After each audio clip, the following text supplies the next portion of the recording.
Merci.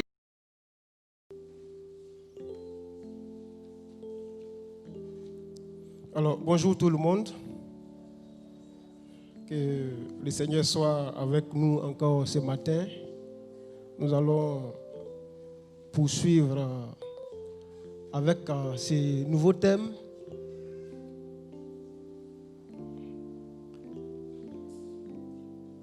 L'avant-dernier thème, je crois que introduisait ce nouveau thème que nous avons, qui est réparateur de brèches. Donc nous sommes tous là pour réparer les brèches. Et cette brèche dont il s'agit, je crois que c'est la maison qui est en lambeaux, la maison qui est en train de s'écrouler, la maison dont les murs sont fendillés, il y a les fissures un peu partout. Les murs ont des grandes fissures. Je crois que c'est notre vie qui est en danger. Oui. On ne dira pas seulement que les marguillards, les cafards, les nénuphars habitent dans la fissure. Mais nous-mêmes, nous sommes en danger parce que le mur peut tomber un jour sur nous. Ça, c'est une réalité, c'est évident. Amen. Donc, nous sommes venus pour réparer les brèches. Ce matin, j'ai juste un seul mot que je donnerai. C'est pour cela que je me tiens là. Donc, réparateur de brèches. Souvent, je dis, nous sommes des mécaniciens. Oui, nous sommes des mécaniciens. C'est gâté et on nous appelle pour réparer. Voilà. Et donc, nous avons besoin de mettre du sérieux dans le travail que nous devons faire. Je disais souvent que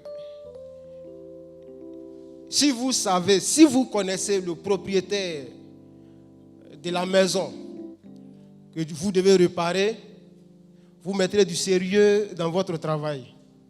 Amen. Si c'est une hutte, bon, c'est à qui ça peut appartenir. Si c'est un palais aussi, on sait aussi à qui un palais peut appartenir. Et en fonction de ce qu'on connaît, le propriétaire, on met du sérieux dans le travail que nous faisons. Amen. Amen. Est-ce qu'on est ensemble? Nous allons prendre notre Bible dans le livre de Genèse. Le sous-thème que je voulais bien donner concernant le réparateur de brèches, c'est bien le sacrifice pour la réconciliation. Vous voyez, tout à l'heure, on a parlé des murs qui sont fendillés. Il y a des fissures. Donc, il faut venir juste colmater, coller les murs, les mettre désormais ensemble. Donc, c'est les concilier ou les réconcilier. Voilà. Donc, c'est pourquoi je dis que ceux qui doivent réparer les brèches sont ceux-là qui font un travail de sacrifice. Donc, le sacrifice pour la réconciliation. Je mets point virgule et je dis ta part de responsabilité.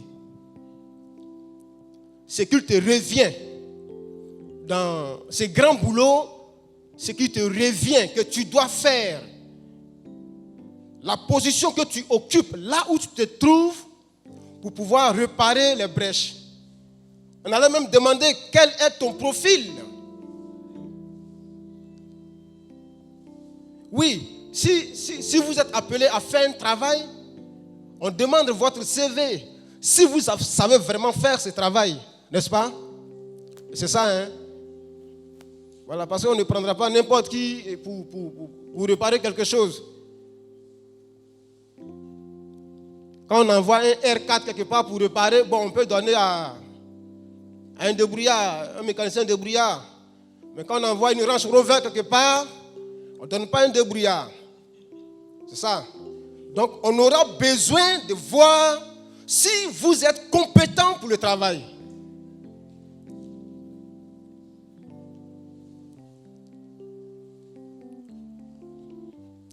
Le sacrifice pour la réconciliation.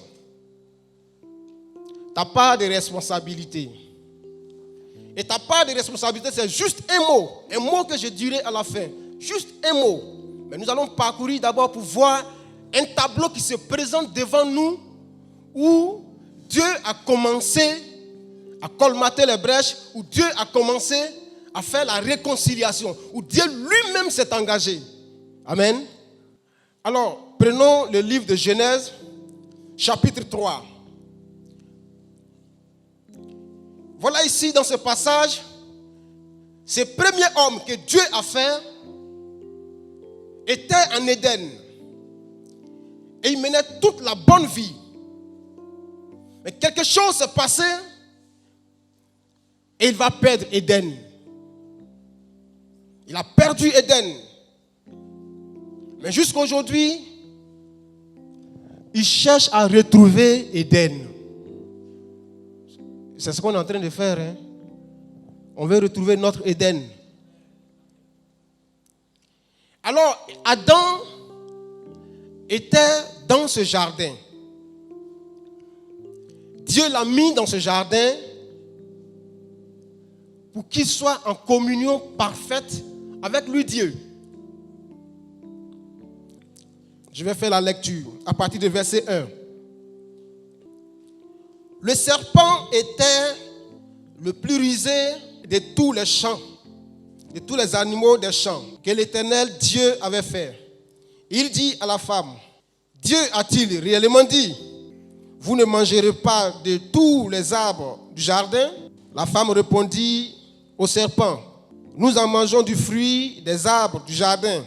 Mais quant au fruit de l'arbre qui est au milieu du jardin, Dieu a dit, vous n'en mangerez point et vous n'y toucherez point, de peur que vous ne mouriez.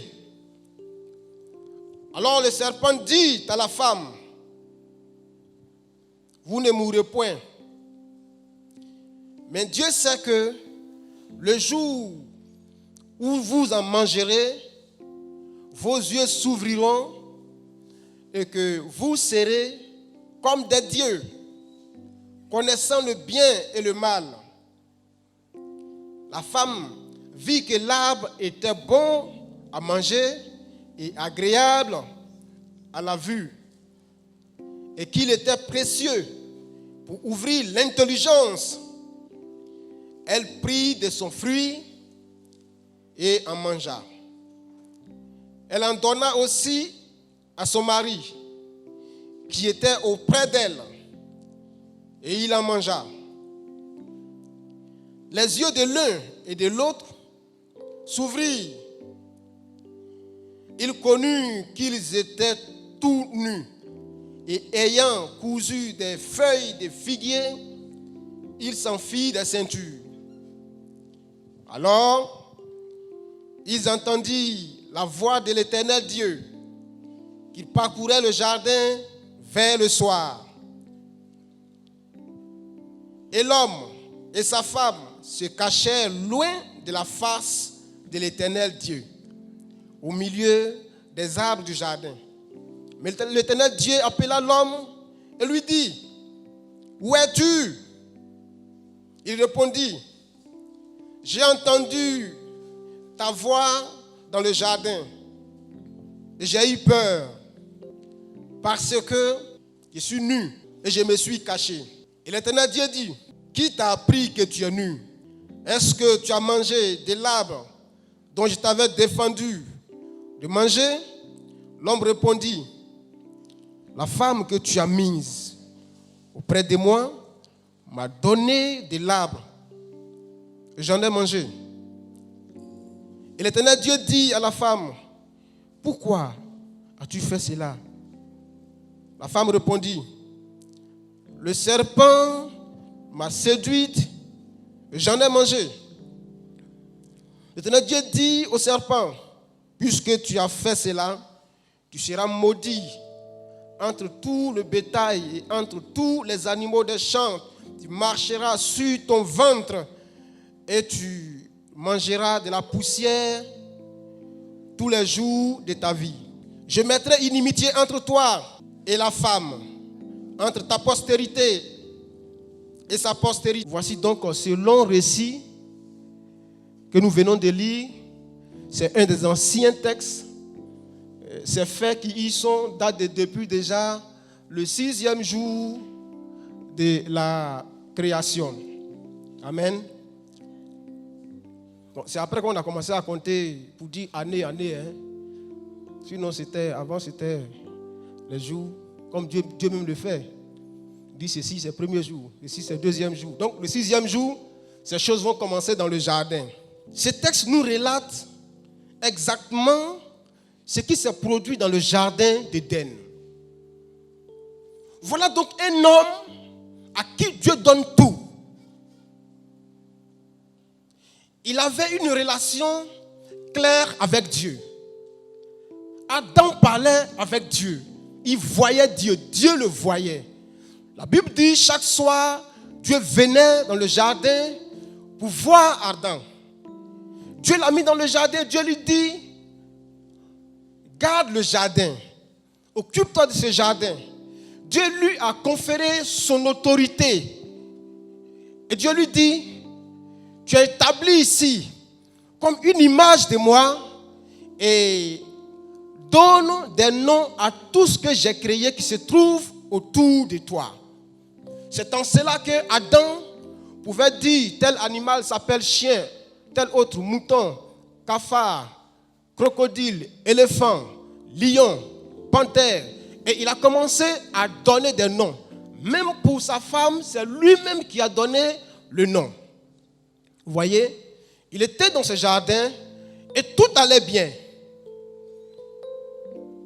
Et vous voyez que ce que Dieu a donné à Adam, c'est une grande responsabilité, une responsabilité de valeur d'ailleurs. Donc l'ennemi regarde, dit mais c'est pas possible. À l'homme, moi-même là j'étais auprès de Dieu. C'est moi qui le célébrais, c'est moi qui l'adorais. Aujourd'hui je me retrouve ici, et puis voilà, un énergumène comme ça, qui est là, et Dieu lui donne l'autorité de faire toutes choses. Je ne suis pas d'accord. Alors il vient dans le jardin, et il passe, au lieu de passer par Adam, il passe par la femme. C'est Adam que Dieu a confié tout ce qui était comme consigne pour la gestion du jardin. Il vient et il dit à la femme, Dieu a-t-il réellement dit?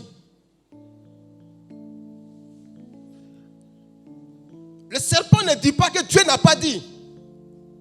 Mais il dit, Dieu a-t-il réellement dit? C'est-à-dire déjà, il veut jouer sur son mental. Souvent, quand on dit quelque chose, on comprend une autre chose encore plus fondamentale qui est derrière ce qu'on a dit.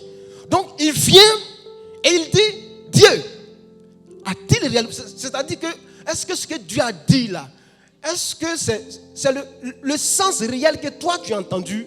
Est-ce que vous avez bien compris ce qu'il a dit?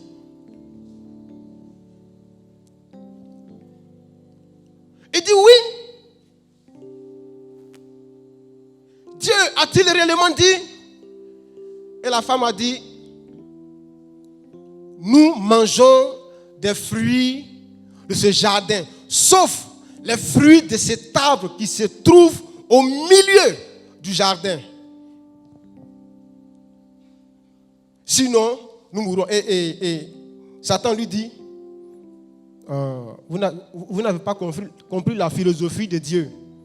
Vous n'avez pas compris. Ce qu'il a dit là, vous n'avez pas compris. Donc il va donc entraîner le doute dans le cœur de la femme. Et elle va commencer à douter de ce qu'elle a entendu de la part de son mari. Elle commence à douter.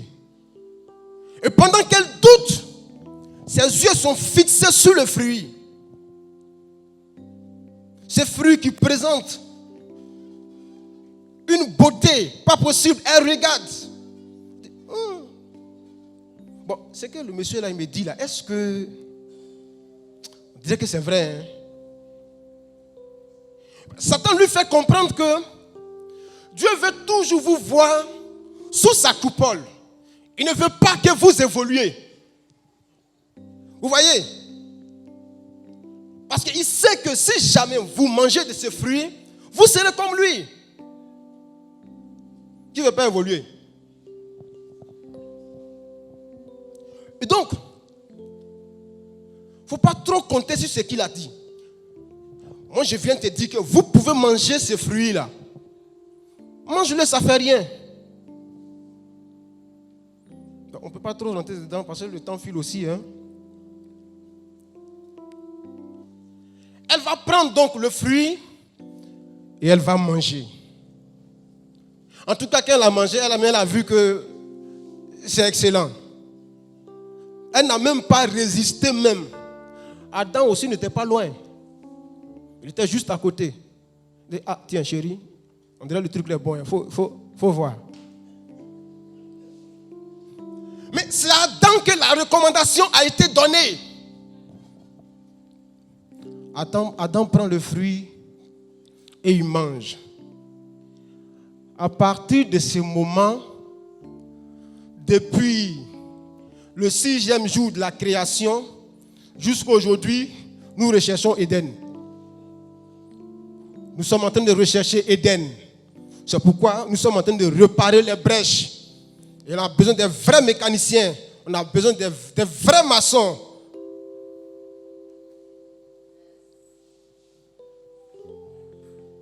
Depuis que Adam et sa femme ont chuté, il y a problème au niveau de l'humanité. Il y a problème au niveau de la terre.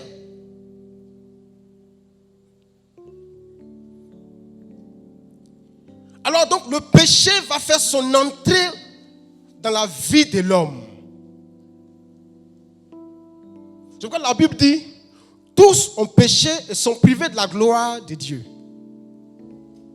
Tu ne diras pas, non, je n'ai pas volé, non, je n'ai pas menti, je suis loin de cette affaire. Non.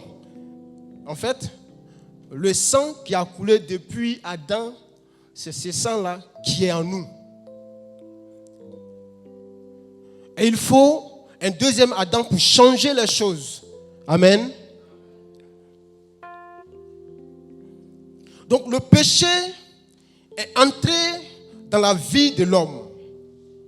Et l'homme en souffre aujourd'hui.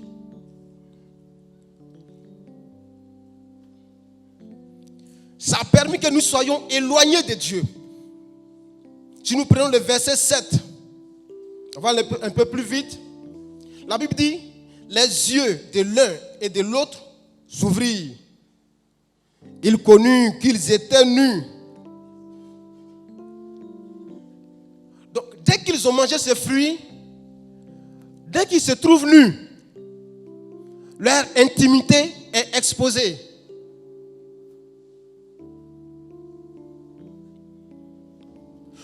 Mais Satan leur avait dit que si vous mangez, vous serez comme, vous verrez comme. Mais ça dépend de ce qu'ils voient maintenant. Ce qu'ils voient maintenant, c'est qu'ils sont nus.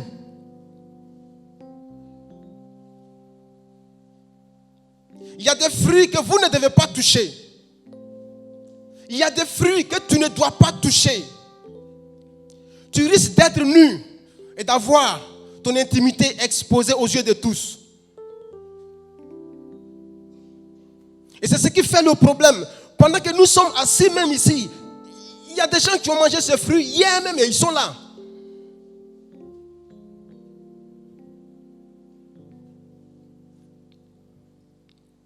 Alléluia.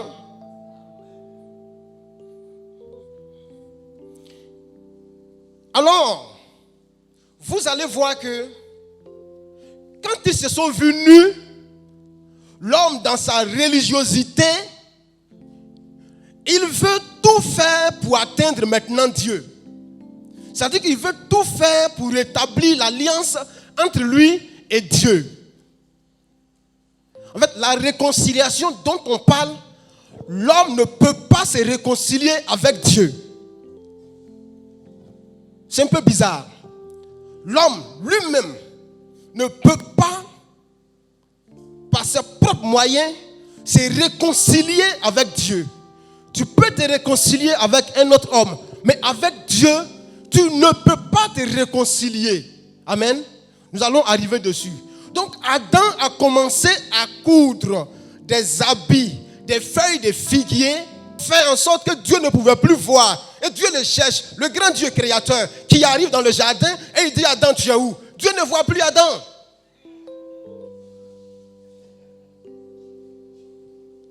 Un jour, je parlais avec une soeur, puis elle m'a dit, Dieu te voit. Il dit, Dieu merci s'il me voit.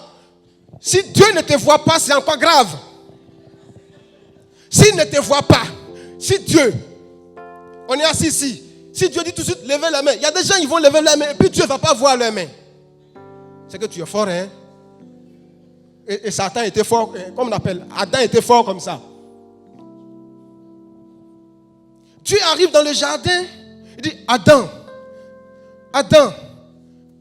mais tu es où? Adam veut dire terre.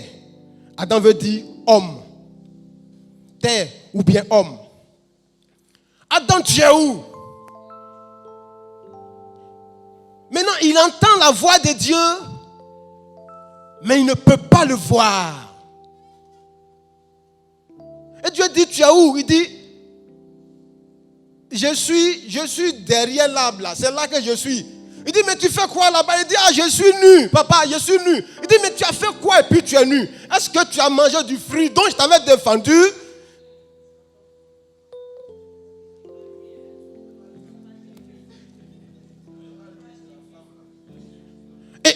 Et vous voyez, Adam s'est retrouvé derrière un arbre. C'est-à-dire que l'image que Adam donne à ce niveau-là, il est en train de dire que lui, il est soumis à toute autre création ou à toute autre créature de Dieu. C'est-à-dire l'arbre même est plus que lui, a eu de l'ascendance sur lui. L'arbre lui-même a l'autorité sur lui désormais. Et c'est ce qui a conduit nos parents à aller vers des arbres, des collines, des montagnes, des cailloux, pour dire, vraiment, dans mon foyer là, je souffre des pierres. Et il faut me protéger, moi et mes enfants, tous mes enfants, même ceux qui ne sont pas encore nés là, il faut les protéger. C'est comme ça nos parents ont soumis toute la famille aux cailloux, des rivières, des arbres. Vous voyez un peu la position de l'homme?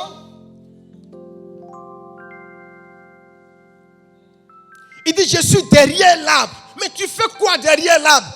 Si vraiment tu t'es rhabillé, si vraiment tu es devenu couturier, que tu as fait ton habit, tu as porté, en réalité tu ne devrais plus être derrière l'arbre. Mais tu fais quoi derrière l'arbre? C'est-à-dire que les moyens que l'homme établit pour atteindre Dieu là, c'est de vanité. On ne peut jamais atteindre Dieu par les moyens humainement établis.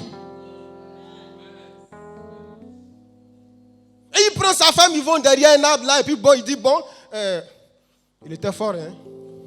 Elle avait confiance aussi en lui comme ça. Il coupe les feuilles là, et puis bon, il fait les habits, il dit restons ici. Je sais que le vieux père va arriver tout à l'heure. Et ils sont derrière l'arbre. Il va s'identifier aux arbres de la brousse. Toi qui es l'homme qui était établi au-dessus de toutes ces choses, désormais tu te confies à l'arbre. C'est malheureux, hein? À partir de là, ils sont éloignés. L'homme est éloigné de Dieu. Il y a rupture, il y a fissure, il y a diaclase, il y a séparation, il y a confusion, il y a division. L'homme est éloigné de la face de Dieu. Il n'a plus de lumière. Désormais, il est dans les ténèbres, dans l'obscurité. Et là-bas, quand tu arrives au milieu des arbres, tu as un nouveau maître. Tu ne peux pas rester derrière les arbres et ne pas avoir un nouveau maître. Dieu n'est plus ton maître là. Mais Dieu, dans son amour, la destruction qui s'est passée, au moins Dieu a laissé une petite partie de lui en nous, qui fait que de temps en temps, on commence à discerner certaines choses. Voyez? Donc Dieu n'a pas laissé l'homme comme ça, mais il a souffert un peu sous un nouveau maître.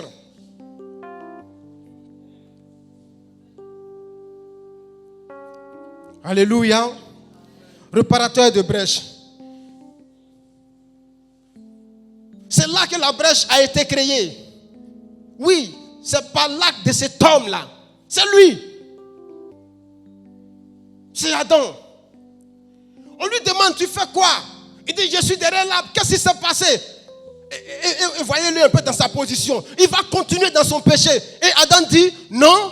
En fait, il accuse Dieu. Adam même accuse Dieu. Il dit, non, la femme que tu as mise auprès de moi là, bon, tu sais que moi, mais quand j'étais ici là, j'étais seul là, je faisais mon travail correctement, il n'y avait pas de problème. Mais quand tu as envoyé la femme là même, voilà pourquoi maintenant j'ai mangé et voilà où on se retrouve. Donc il accuse Dieu de façon indirecte, par ricochet, il est en train d'accuser Dieu. C'est là que l'homme en tant que garçon a échoué. Et Dieu demande à la femme, mais pourquoi est-ce que tu as fait ça? L'homme au début, au lieu de se mettre avec sa femme pour aller contre le diable, l'homme est allé contre Dieu. Et la femme va dire à Dieu, non, c'est le serpent qui m'a séduite. Voyez un peu la position de la femme? C'est le serpent qui m'a séduite. C'est lui qui a fait et que je suis tombé. Elle n'a pas accusé Dieu. Voilà pourquoi, quand vous allez poursuivre la lecture de la Bible, vous allez trouver que c'est la postérité de la femme qui va écraser la tête de Satan. Cet homme qui va naître au travers de la femme, ce n'est pas par le concours d'un homme. Mais il va naître par une femme vierge.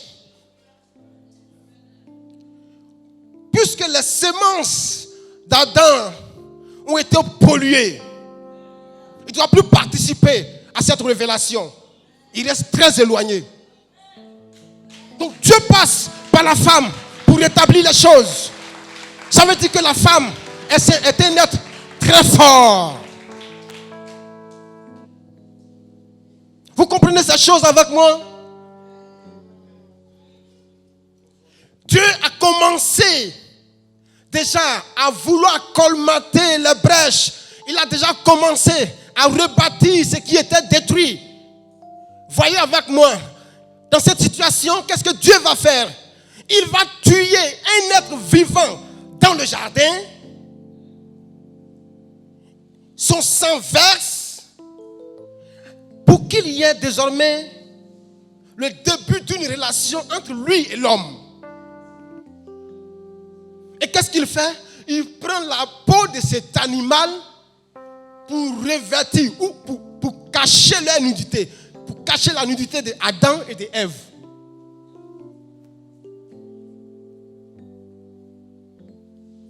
Mais la peau d'un animal comme vêtement, mon frère, ma soeur, c'est une matière dure. Cette fois-ci là, ce que tu as porté là, tu ne pourras pas enlever. Cet habit là, c'est dur comme caillou. Mais regardez dans nos églises aujourd'hui, beaucoup ont déjà enlevé. Tu es fort, hein? Cet habit dur en peau d'animal, tu as pu enlever ça. Et tu exposes ta nudité dans l'église. Voilà d'où les problèmes de l'église viennent aussi. Soyons habillés décemment. D'autres même là, ils ont les habits de l'église et puis les habits de... Voilà, quand il n'est pas à l'église. Ouais, quand il est de l'autre côté là-bas, bon, c'est sauté. Pour les hommes, c'est descendu. Souvent, mais quand je vois, je dis, hé, Satan, il est fort. Il réussit à déshabiller un grand gaillard comme ça, qui met son pantalon ici, et puis bon, il est dedans, et puis il est fier. Oui, tout est dehors. Donc, Dieu va chercher à remédier à cette situation en leur faisant des habits en peau d'animal. Donc le sang qui est versé va couvrir le péché d'Adam et d'Ève. Donc quand le sang tombe, Dieu Dieu revient vers l'homme. Le sang des sacrifices. C'est pourquoi vous allez remarquer, à la suite, les gens ne faisaient que faire des sacrifices d'animaux. Donc, c'était connu en son temps-là qu'il faut faire des sacrifices d'animaux et verser le sang. Caïn et Abel devaient faire leur offrande. Abel apporte les animaux et il verse le sang, il fait l'holocauste, il fait l'offrande à Dieu. Et Caïn vient avec des fruits de son champ. Mais la Bible dit que Dieu n'a pas porté de regard favorable sur Caïn et sur son offrande. Mais Dieu a apprécié Abel. Voyez? Mais si ton offrande à ce niveau-là, qui est offrande de fruits, n'a pas été appréciée, c'est pour dire simplement que l'offrande qui sera faite sur la croix à Golgotha ne sera pas des fruits. Ce ne sont pas des fruits. Non. C'est le sang de quelqu'un qui doit couler. Et tout le monde connaît ça, que le sang devait couler comme sacrifice pour que Dieu puisse apporter son approbation. Mais d'où vient-il que tu apportes des fruits de ton champ? Ah, tu as oublié que ton père a péché et que Dieu est en train de chercher à arranger cette situation et que dans cette période-là, les gens faisaient les sacrifices. Leur offrande, il fallait verser le sang d'un animal pour que Dieu ait toujours un regard favorable sur nous. Et lui, il vient avec des oranges, des mandarines, je ne sais pas quoi. Il vient avec ces choses-là.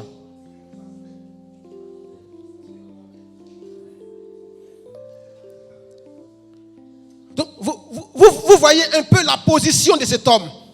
Donc, c'est dire que le sacrifice doit être sacrifice d'animal, où le sang doit couler. Parce que c'est ce que Dieu a fait dans le jardin pour qu'il y ait une reprise des relations entre lui et la famille d'Adam. Même quand vous allez encore partir plus loin, vous verrez que dès que Noé, quand il est sorti de l'arche net après les 40 jours et 40 nuits de pluie, quand il est sorti de l'arche, Noé immédiatement, il a bâti un autel et il vient faire un sacrifice. Il prend les animaux et il vient verser leur sang devant Dieu pour dire à Dieu, merci beaucoup, je bénis ton nom, je te rends toute la gloire, reçois ceci de ma main.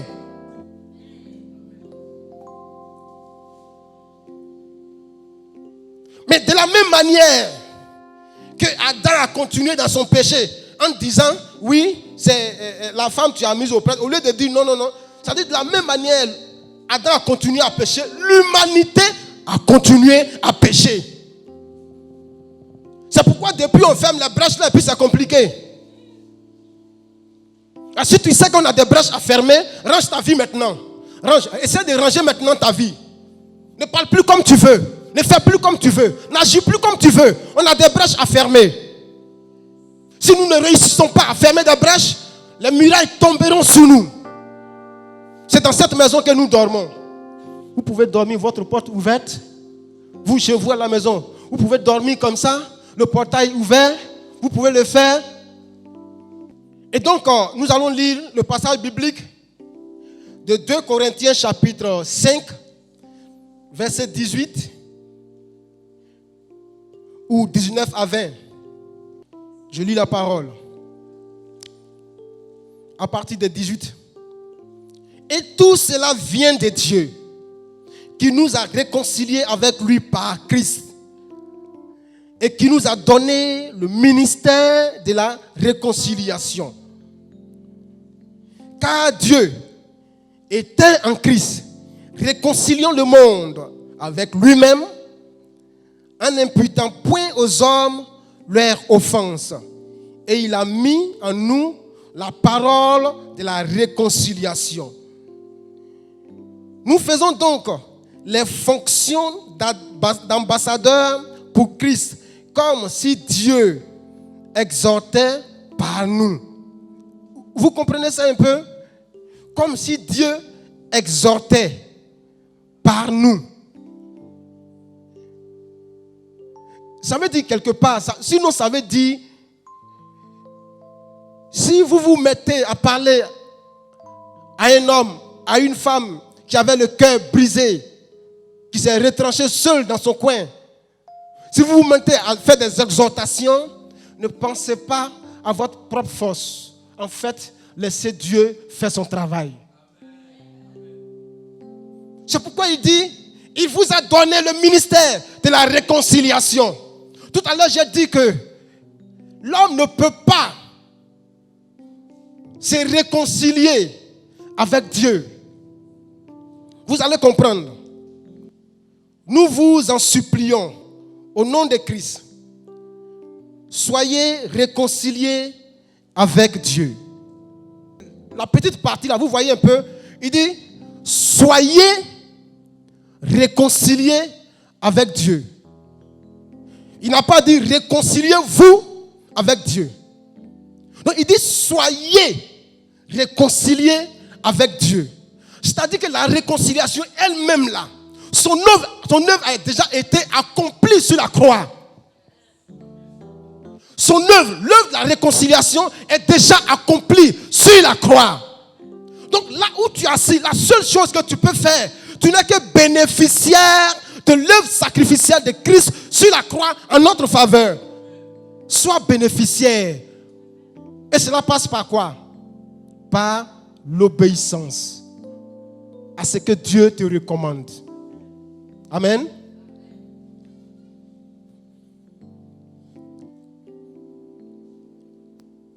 Soyez réconciliés avec Dieu.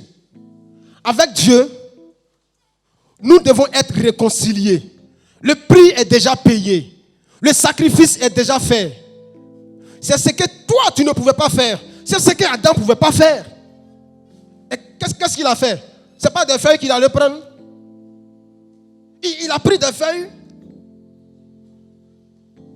Même le grand Abraham, il a fait quoi?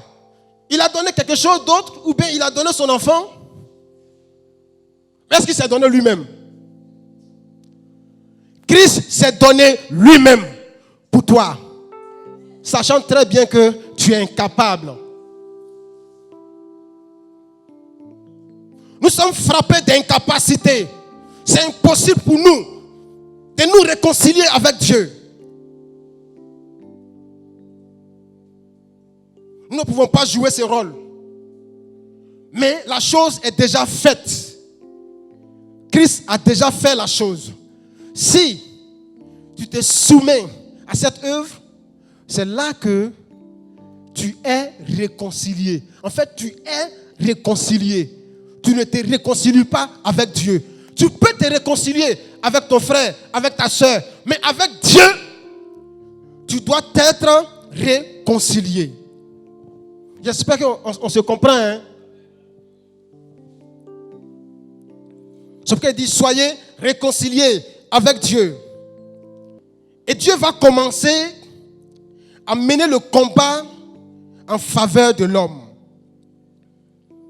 Le verset 15 qui dit, je mettrai inimitié entre toi et la femme, entre ta postérité et sa postérité.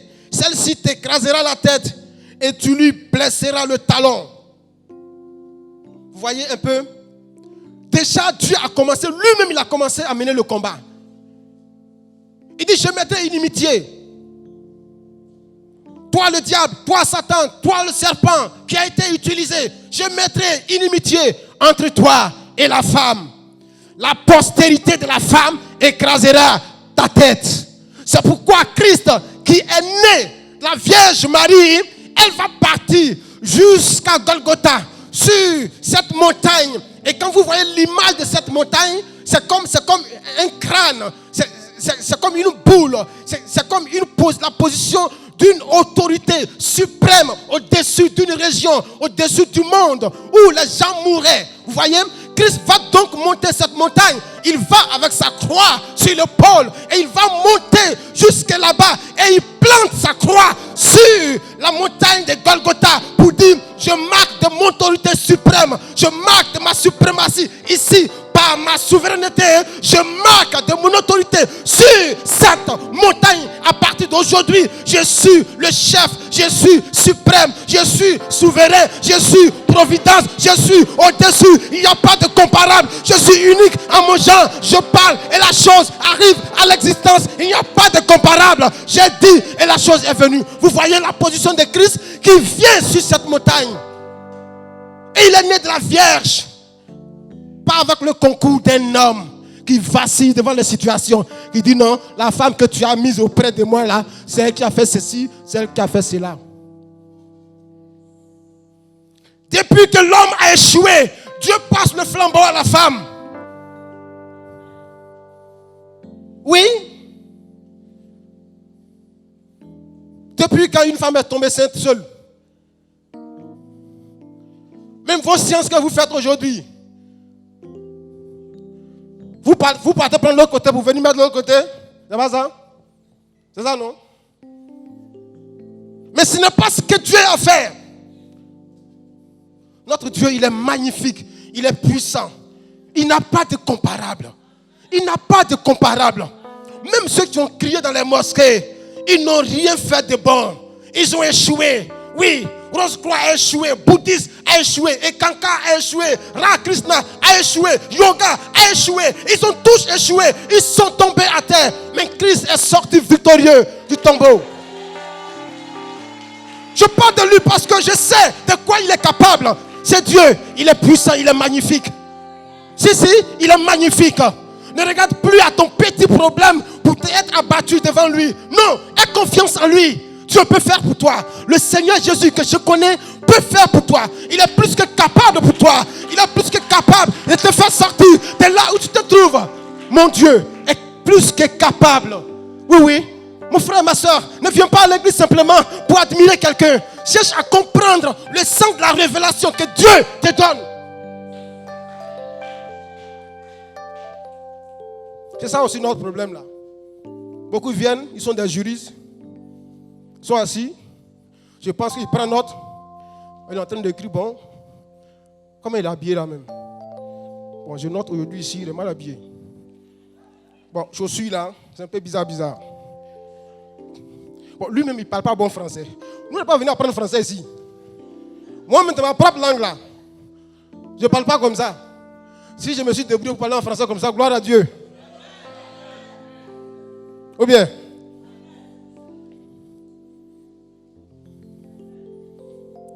Et donc Christ va aller jusqu'à la croix de Golgotha. Et il va planter de sa suprématie au-dessus de tous. Au-dessus de tout. Personne ne peut dire ah. Même Pilate, qui était en train de vaciller, a vu clair dans les affaires. On dit faites la garde. Cet homme a dit qu'il ressusciterait. Faites la garde. Faites la garde. Mais il se trouve que le Messie est sorti du tombeau sans même que, je ne sais pas si c'était un vigile ou bien c'était un quoi, il n'a rien vu dedans. Il n'a rien vu dedans. C'est le sépulcre vide qu'il voit. Hein? Mais j'ai des problèmes. Donc pour lui déjà, aujourd'hui là, c'était le jour de sa mort. Parce qu'il n'a pas pu bien faire la garde, le monsieur, et sûrement ils sont venus le prendre. Les autorités des pharisiens, et toutes ces tendances religieuses qui étaient établies dans le lieu, qu'est-ce qu'ils ont fait? On dit, le monsieur là, on dirait qu'il est ressuscité. Ce qu'on va faire, on va essayer de donner de l'argent un peu aux gens, pour ne pas qu'on dise que non, il a été ressuscité. Hein, parce que lui là, il faut qu'on fasse taire ça. Hein, il faut qu'on fasse ça. Donc on distribue l'argent. Quand tu arrives chez quelqu'un comme ça là, Jésus là, la sauce là, vraiment c'est puissant. Hein. Ah, mais comment tu as fait pour avoir l'argent? Puis ta sauce est bien comme ça, ou dit comme ça. Ah, tu n'as pas appris. Les chefs là m'ont donné l'argent pour dire de ne pas dire que je suis ressuscité. Et c'était partout comme ça. Mais Christ est sorti du tombeau. Lui seul, il est sorti du tombeau. Lui seul, ses anges ont roulé la pierre. La pierre que des gens, des milliers de personnes ont attrapée pour déposer devant le sépulcre. Devant le sépulcre. Et ils se sont assis devant le sépulcre. Mais Jésus-Christ de Nazareth, par sa puissance, va rouler la pierre et il sort du tombeau. Il sort du tombeau. Et même il dit à ses disciples, regarde ma main. Oui, c'est moi. Regarde, c'est moi. Christ est sorti du tombeau. Et c'est de lui que nous parlons. C'est lui qui nous soutient pour réparer les brèches. Oui, si tu n'as pas encore un bon profil pour être un bon réparateur de brèches, accroche-toi à Christ. Accroche-toi à Christ. Tu pourras mieux réparer les brèches chez toi à la maison, les brèches dans ta famille et tes beaux-parents. S'il y a des difficultés, tu pourras réparer les brèches. Christ est celui-là par excellence, l'homme qui est le vrai réparateur des brèches. Accroche-toi à Christ et il fera les choses pour toi. Alléluia.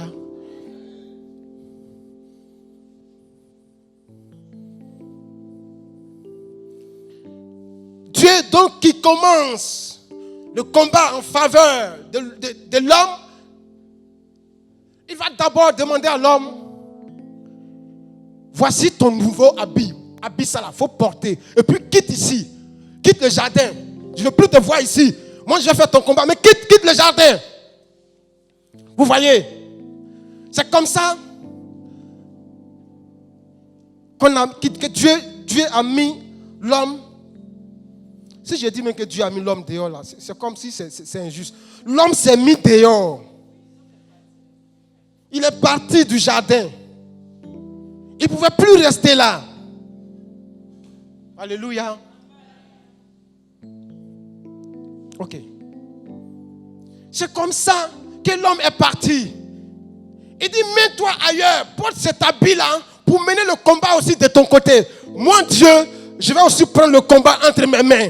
Mais porte toujours cet habit-là, cet habit de peau que je t'ai donné. Porte ça, comme ça tu pourras réussir dans le combat. Porte cet habit. Mais moi Dieu, voici ma part. Mais toi l'homme, voici ta part de responsabilité. Porte et sois obéissant.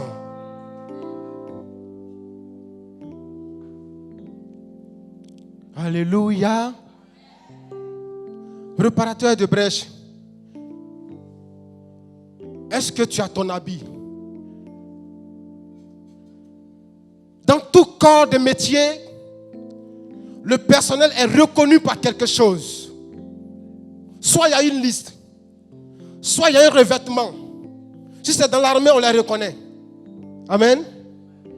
Quand quelqu'un est au bureau aussi, là, quand on voit, on sait. Celui qui va au champ, quand on le voit aussi, on sait. Il y a toujours quelque chose qui décrit, qui démontre là où tu te trouves. Mais reste dans ton habit. Dieu a fait l'habit de peau pour toi. Et tu ne veux pas rester dedans. Ta part de responsabilité, c'est tout simplement d'obéir. L'obéissance. L'obéissance à tous égards. L'obéissance à la voix de Dieu. C'est là maintenant, tu vas faire auto-évaluation. C'est-à-dire, tu vas voir si dans ta vie là, si vraiment tu as une franche relation avec Dieu. Si vraiment tu obéis. Si tu as mis la philosophie de la Bible derrière toi et tu as ta propre philosophie que tu as fait comme des gribouillages que tu suis. À quel niveau tu te trouves? Ou bien tu es en train de dire non, ça c'est affaire des jeunes. Nous on est déjà vieux. Un jour, il y a un monsieur qui m'a dit ça, je suis allé l'évangéliser. Il m'a dit, mais mon fils, moi il n'y a pas de problème. Chez moi ici, j'accepte tout le monde. Il faut évangéliser mes enfants. Si c'est moi, il n'y a pas de problème. Moi, je rencontre toujours, dans la nuit, quand je fais rêve, je rencontre toujours mon père et ma mère. Ils me donnent des conseils, ils m'entretiennent. Donc ça fait que moi, je suis fort dans la vie et qu'il n'y a pas de problème. Il faut voir mes enfants là et il faut les annoncer. Il y a des gens comme ça. Quelle est ta position? Quelle est ta relation que tu as avec Dieu? C'est nous qui voyons ta relation? Ou bien toi-même, tu essaies de peser ta relation avec Dieu? L'obéissance. Si tu ne peux pas obéir, tu ne peux pas fermer de brèches. Si tu ne peux pas marcher dans la droiture, tu ne peux pas fermer les brèches. Ce n'est pas tout le monde qui ferme les brèches. Ce n'est pas tout le monde qui peut construire sur d'anciennes ruines. Ce n'est pas tout le monde qui peut rendre le pays habitable. Tu es sûr que chez toi, là, tu as pu rendre la maison habitable? Tu es sûr que tu as pu rendre la famille habitable? Ou bien tu es en inimitié avec eux? Il y a un problème ici. Hein? On t'appelle réparateur de brèches. Il y a grande brèche chez toi à la maison là-bas. Que Dieu vous bénisse. Que Dieu vous bénisse.